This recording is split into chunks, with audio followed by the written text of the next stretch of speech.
Et voilà les amis, alors on passe le Racing Club de Lens. Hier à Bollaert, ça a été laborieux. On a vraiment, je dirais, eu un match assez laborieux et pas très intéressant. C'est vrai que les gars ont, au-delà de ça, ont quand même un peu dominé, mais pas trop non plus parce que on l'a vu, ça a été difficile de se faire du Racing, de se défaire du Racing Club de Lens. On a vu que les Lensois bien organisés, qui restaient en bloc bas. Et comme vous le savez, le bloc bas chez nous, eh ben ça c'est le gros problème à travailler parce qu'à chaque fois qu'il y a une équipe qui se met en bloc bas, on est foutu, on n'arrive à rien. Et c'est ce qui s'est quasiment passé tout le match.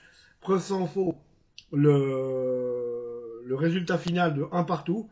Donc ils ont quand même essayé de passer, de bouger un peu plus, et heureusement, parce que c'est ça des fois qui leur fait défaut, c'est que nos gars ne bougent pas devant ce bloc bas, permutent pas assez, n'essayent pas de trouver trop de solutions. Hier, ils ont essayé, même si ça a été laborieux quand même. Ousmane Dembélé, qui s'est montré dans un mauvais soir, hein, on peut pas dire ça.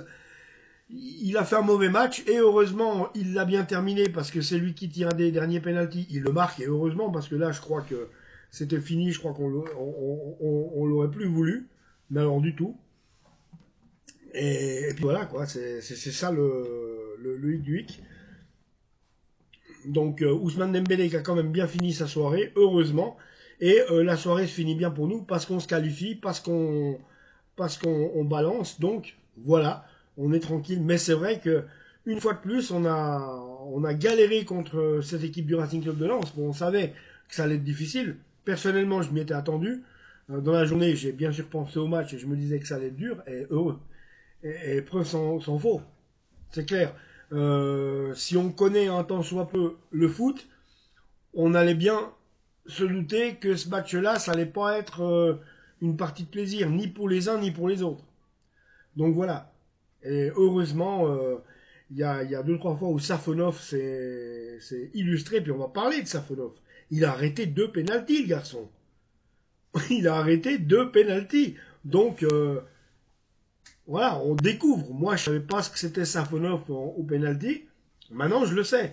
Donc, c'est un garçon appliqué qui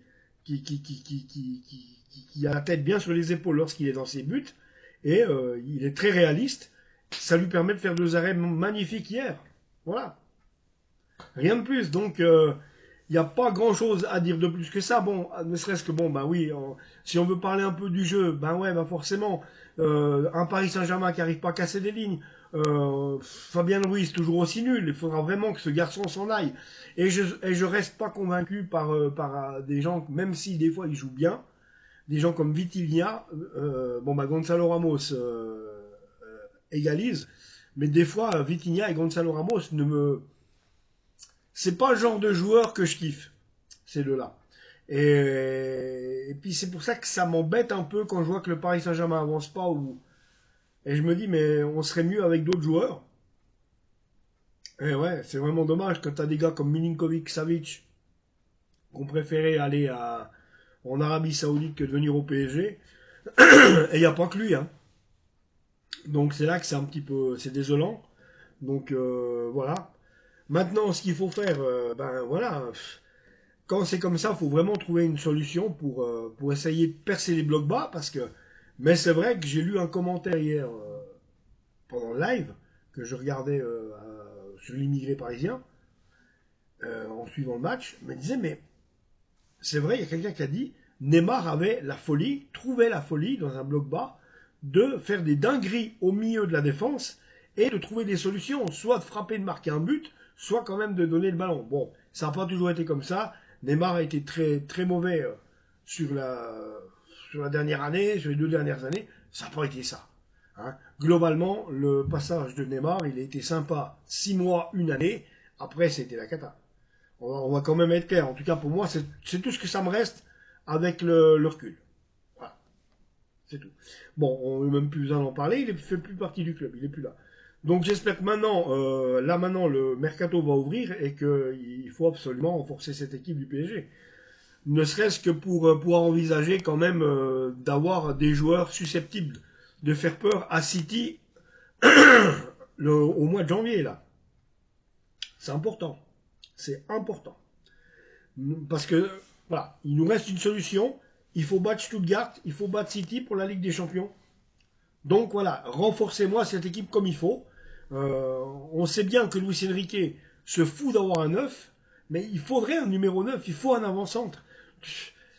Je veux dire, de nos jours, c'est indispensable d'avoir un avant-centre qui est là, qui distribue le jeu, qui va de l'avant, qui est présent, qui marque des buts, qui donne l'animation offensive. C'est important. Et lui, on a l'impression qu'il s'en fout. Que Enrique, lui, il veut pas de ça. Lui, il veut des latéraux. Alors oui, il faut des latéraux, mais bon, voilà. Hakimi, Nuno Mendes, ça peut pas toujours faire le taf. Hein, on est d'accord.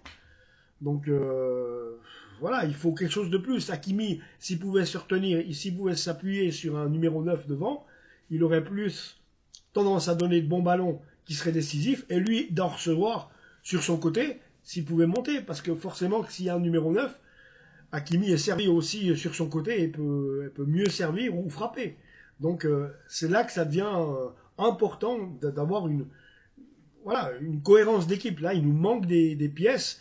Et puis Matvei Safonov est un bon gardien, mais je le dis, il va falloir un gardien encore mieux. Il faut un gardien encore mieux. Matvei Safonov, ça fait un bon numéro 2, mais en quelques cas, si on veut faire des dingueries en Coupe d'Europe, il nous faut un gardien de carrure internationale. On l'avait en la personne de Navas, on s'est laissé prendre au piège avec le fait que Donnarumma était libre. On a engagé Donnarumma, on s'est dit que ça allait le faire pendant 5-6 ans.